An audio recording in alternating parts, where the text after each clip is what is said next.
Hello friends, காலை வணக்கம். பாருங்கள், ரேஷனில் கொடுத்த கோதுமையில் மாவு அரைச்சிட்டு வந்தோடனே தான் இன்றைக்கி சப்பாத்தி செஞ்சு பார்க்குறேன். சூப்பராக வந்துருக்கு. சாஃப்டாக பஞ்சு மாதிரி இருக்கு. பாருங்க, நல்ல பஞ்சு மாதிரி இருக்கு.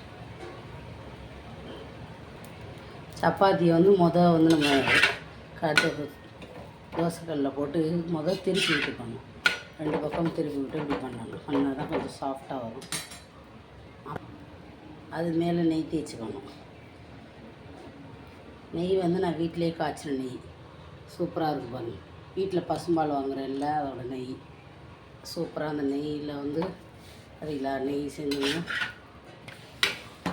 அதே சாஃப்டாக அப்படியே தேய்ச்சி விட்டோம்னா நல்லா சாஃப்டாக வரும். மறுபடியும் எடுத்துருக்கோம். திருப்பி இப்படி பண்ணிங்கன்னா சூப்பராக இருக்கா. பாருங்கள், செஞ்சு வச்சுருக்கேன். இவ்வளோ சாஃப்டாக இருக்கு. பாருங்கள், சப்பாத்தி பஞ்சு மாதிரி இருக்கு. வாங்க சாப்பிட்லாம். பிடிச்சா லைக் பண்ணுங்கள், மறக்காமல் சேனலை சப்ஸ்கிரைப் பண்ணுங்கள். சப்பாத்தியும் நேற்று வச்ச மட்டன் கிரேவி இருக்குது, அதுவும் தொட்டு சாப்பிட போகிறோம். சூப்பராக இருக்கும். வாங்க சாப்பிட்லாம்.